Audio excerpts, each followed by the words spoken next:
Happy Monday, everyone. This is Martha with Nature Niche. You often hear me talk about what to feed our wild birds. This week I thought I'd focus on what not to feed them.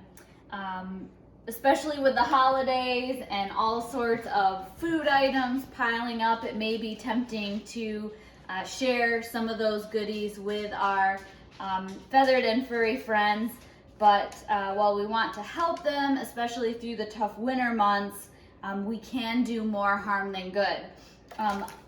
Malnutrition can result from feeding people food to wildlife, and when they're undernourished, then those wildlife, they're more susceptible to diseases, and that can sometimes even be fatal. So some common things that you shouldn't feed the birds include seeds and nuts that are sold for people.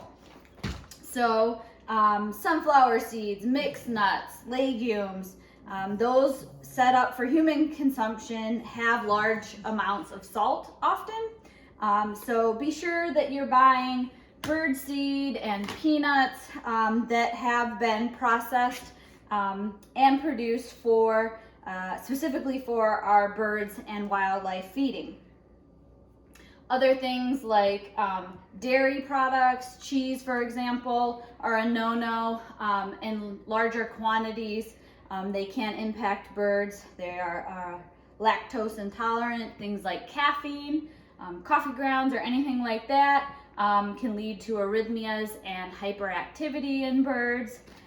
Bread is a common one that you see people feeding wildlife.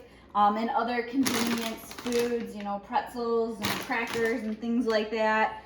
Baked goods, oftentimes, things like potato chips have a lot of salt in them.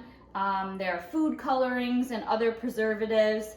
And bread in particular will fill up birds and not really provide them with good nutrition. So they may eat these items readily because it's an easy meal, but then they're skipping out on natural foods that provide what they need to sustain their long-term health.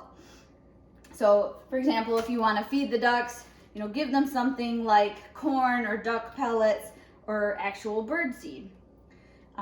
Another food not to feed is raw meat. Even in the winter, it can still become rancid and spoil, and it may attract unwanted predators like domestic cats. Bacon fat is another one to avoid. Don't add it if you're doing it yourself with your suet.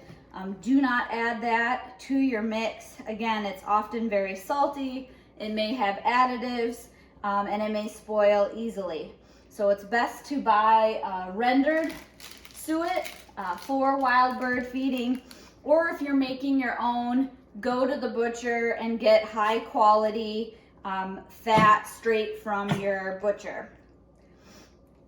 Another thing you want to avoid if you're lucky enough to live in an area where hummingbirds are feeding through the winter, don't use honey in your hummingbird feeders. You want to use a simple sugar water mixture. Honey is prone to growing mold, and the stickiness also can be troublesome if it gets onto feathers and fur.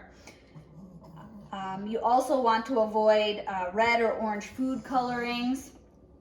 These dyes can be harmful and they're really not necessary. I would depend on your feeder color to attract the birds in the first place and make sure you're feeding clear nectar.